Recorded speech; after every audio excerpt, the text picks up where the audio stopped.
Парламенттин жыйында өкмөткө ишеним көрсөтпөө маселеси көтөрүлүп, аны бүгүнкү күн тартибине киргизүү сунуш кылынды. Бул демилге боюнча оппозициячыл депутаттар сөз сүйлөшүп, маселени кабыргасынан коюшту. Конституциянын 85-чи беренесине ылайык регламенттин 131-чи беренесинин негизинде Кыргыз Республикасынын өкмөтүнө ишеним көрсөтпөө жөнүндө маселени урматтуу төрага биринчи маселе кылып коюп берсеңиз жакшы болот. Ушуну сунуштайм. Рахмат. Бүгүн биринчи маселени, ар кандай маселени бүгүн кое турсак, анткени бүгүн мамлекет үчүн, жалпы саясат үчүн, саясий стабилдүүлүк үчүн маанилүү маселе. Ошондуктан ушул маанилүү маселени чечели, урматтуу депутаттар. Ал эми ар кандай маселени кийинки жумада көтөрөлү. Регламент боюнча өкмөт башчынын тагдырын алгач тармактык комитет карап чыгыш керек болчу. Андыктан бул маселени тиешелүү комитет кечиктирбей карап чечим чыгарды.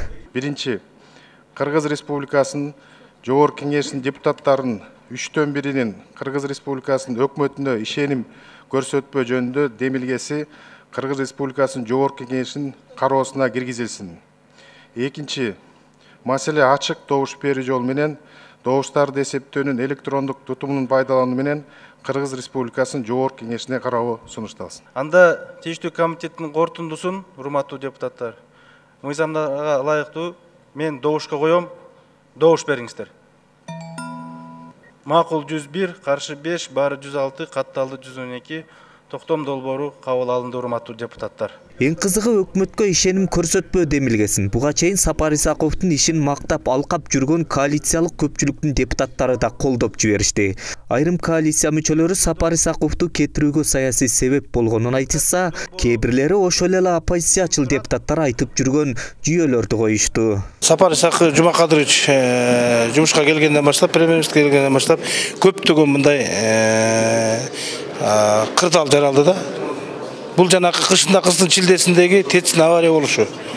Бөлөк кээ бир өлкөлөрдө мындай инцидент болгондо, мындай авария болгондо өкмөт башчысы отставка берет да. Себеби энди кыран кызды ОЗУПга даярбыз деп туруп отчетун берип, баардыгы макул, ушундай бүт даярбыз, баары ремонттон өткөн деп туруп, кыштын так орто чилдесинде элибиз тоңуп үшүгөнү бул дагы өкмөттүн аябай чоң бир кемчилиги деп эсептейм. Андан тышкары жанакы безопасный город. Ал боюнча жана 60 миллионго өткөзөбүз конкурс деп туруп, андан кийин кайтадан анын болбой калышы, Кумтөрдөгү жана экологический соттордун баары токтошу, жер үйдүн бүгүн иштебей турушу, Тогуз-Тородогу болуп жаткан окуялар жана инвесторлорго жылуу климат болбой атканы бүт тең бул түздөн-түз өкмөттөргө байланыштуу да. Мен өзүм пикиримди айтып атам. Бүгүнкүдөгү республикада болуп аткан кырдаалды ар бир адам, саясатчыбыз көрүп атат. Мындан ары мындай тирешүү болбош керек. Себеби бул биздин мамлекеттин пайдубалына зыян келтириши мүмкүн. Ошон үчүн мен ойлойм, ушул отставка туура эле болду. Биз кабыл алганыбыз. Эми казыркы түзүлө турган өкмөт бул ушул элдин келечеги үчүн, экономиканы көтөрүү, социалдык маселелерди чечүү, мына ушундай көйгөйлүү маселелерди чече турган өкмөт болуш керек. Эгерде саясат болуп тиреше турган болсо, мындай өкмөт бизге кереги жок.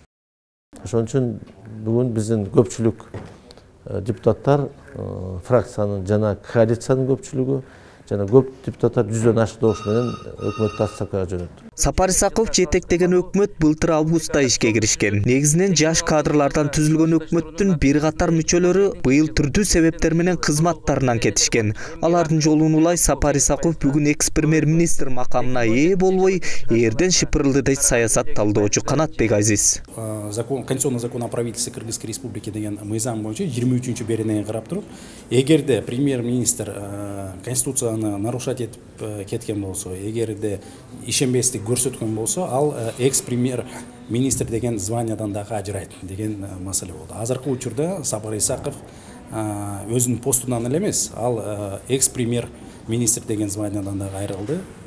Жөн эле мындай жаран эле болуп калды да. Ошентип Сапар Исаков Кыргызстандын тарыхында биринчи жолу парламенттин ишениминен кеткен өкмөт башчы болду. Эми депутаттар эртең кезексиз жыйынга чогулуп, жаңы өкмөттү шайлай турганы айтылып жатат.